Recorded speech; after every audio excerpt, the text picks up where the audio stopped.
Fitzgerald Kennedy, do solemnly swear. I, John Fitzgerald Kennedy, do solemnly swear. That you will faithfully execute the office of President of the United States. That I will faithfully execute the office of President of the United States. And will, to the best of your ability. And will, to the best of my ability. Preserve, protect, and defend the Constitution of the United States. Preserve, protect, and defend the Constitution of the United States. So help you God. So help me God.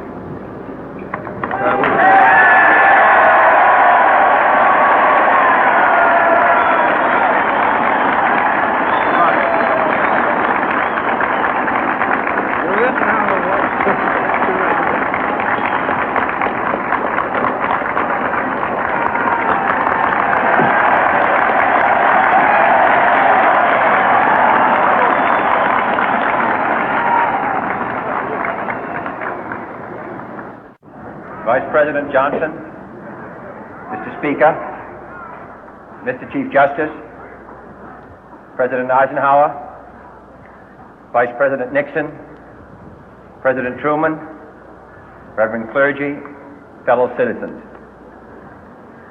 We observe today not a victory of party, but a celebration of freedom, symbolizing an end as well as a beginning, signifying renewal as well as change. For I have sworn before you and Almighty God the same solemn oath our forebears prescribed nearly a century and 3/4 ago. The world is very different now, for man holds in his mortal hands the power to abolish all forms of human poverty and all forms of human life. And yet the same revolutionary beliefs for which our forebears fought are still at issue around the globe. The belief that the rights of man come not from the generosity of the state, but from the hand of God. We dare not forget today that we are the heirs of that first revolution. Let the word go forth from this time and place to friend and foe alike that the torch has been passed to a new generation of Americans born in this century, tempered by war, disciplined by a hard and bitter peace, proud of our ancient heritage, and unwilling to witness or permit the slow undoing of those human rights to which this nation has always been committed and to which we are committed today at home and around the world.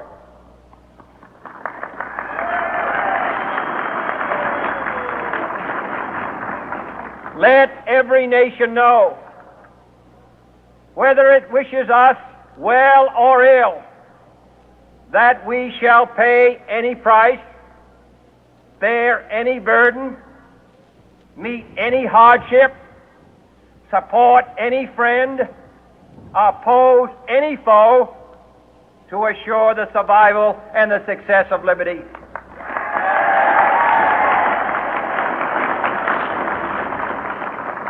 This much we pledge and more. To those old allies whose cultural and spiritual origins we share, we pledge the loyalty of faithful friends. United, there is little we cannot do in a host of cooperative ventures. Divided, there is little we can do, for we dare not meet a powerful challenge at odds and split asunder. To those new states whom we welcome to the ranks of the free, we pledge our word that one form of colonial control shall not have passed away merely to be replaced by a far more iron tyranny. We shall not always expect to find them supporting our view, but we shall always hope to find them strongly supporting their own freedom, and to remember that in the past, those who foolishly sought power by riding the back of the tiger ended up inside.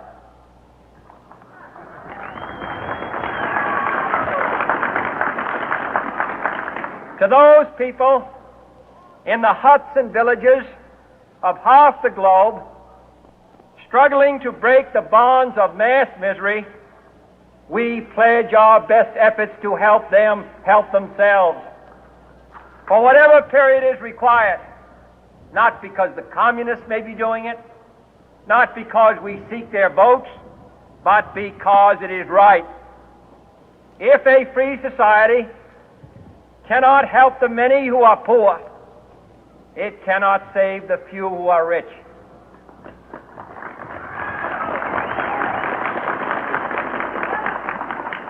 To our sister republics south of our border, we offer a special pledge to convert our good words into good deeds, in a new alliance for progress, to assist free men and free governments in casting off the chains of poverty.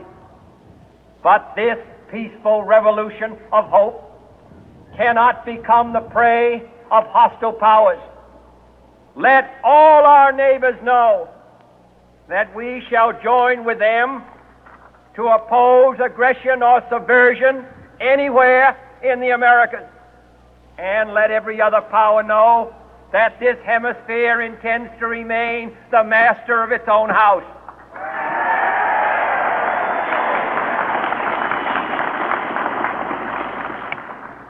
To that World Assembly of Sovereign States, the United Nations, our last best hope, in an age where the instruments of war have far outpaced the instruments of peace, we renew our pledge of support to prevent it from becoming merely a forum for invective, to strengthen its shield of the new and the weak, and to enlarge the area in which its writ may run. Finally, to those nations who would make themselves our adversary, we offer not a pledge, but a request that both sides begin anew the quest for peace.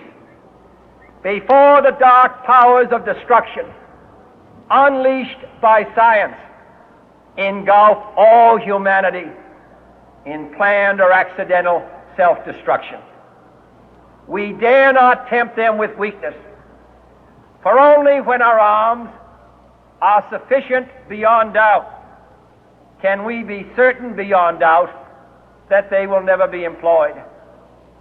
But neither can two great and powerful groups of nations take comfort from our present course, both sides overburdened by the cost of modern weapons, both rightly alarmed by the steady spread of the deadly atom, yet both racing to alter that uncertain balance of terror that stays the hand of mankind's final war. So let us begin anew, remembering on both sides that civility is not a sign of weakness, and sincerity is always subject to proof. Let us never negotiate out of fear, but let us never fear to negotiate.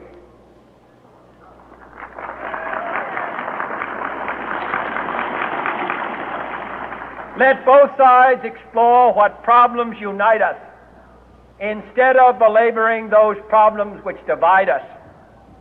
Let both sides, for the first time, formulate serious and precise proposals for the inspection and control of arms, and bring the absolute power to destroy other nations under the absolute control of all nations.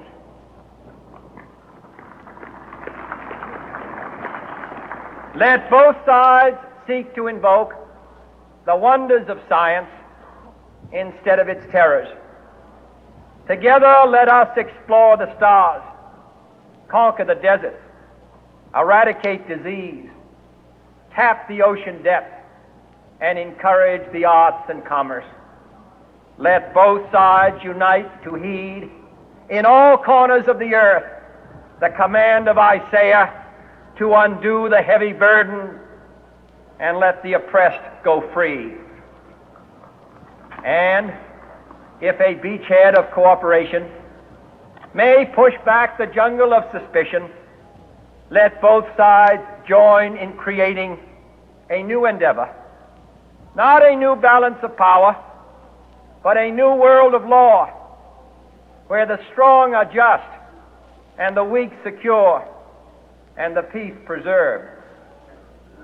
All this will not be finished in the first 100 days, nor will it be finished in the first 1,000 days, nor in the life of this administration, nor even perhaps in our lifetime on this planet.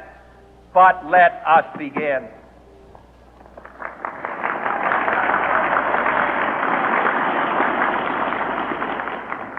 In your hands, my fellow citizens, more than mine, will rest the final success or failure of our course.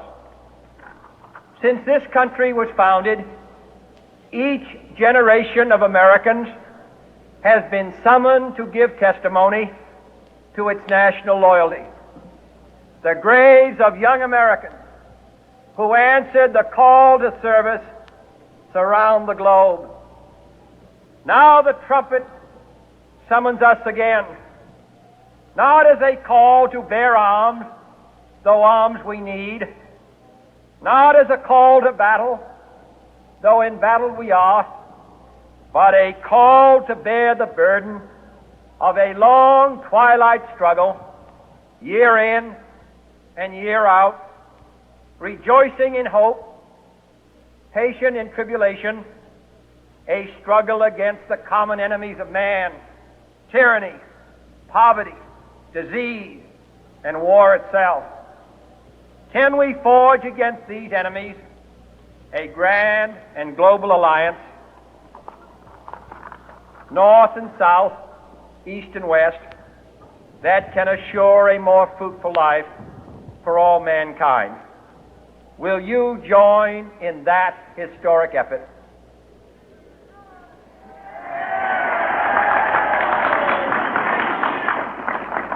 In the long history of the world, only a few generations have been granted the role of defending freedom in its hour of maximum danger.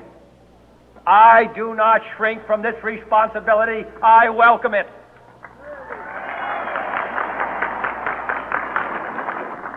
I do not believe that any of us would exchange places with any other people or any other generation.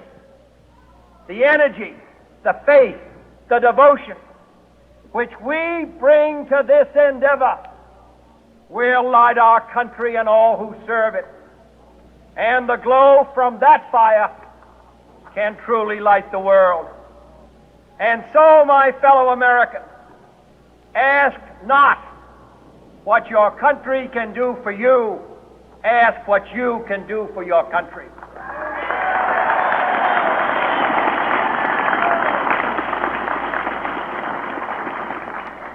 My fellow citizens of the world, ask not what America will do for you, but what together we can do for the freedom of man.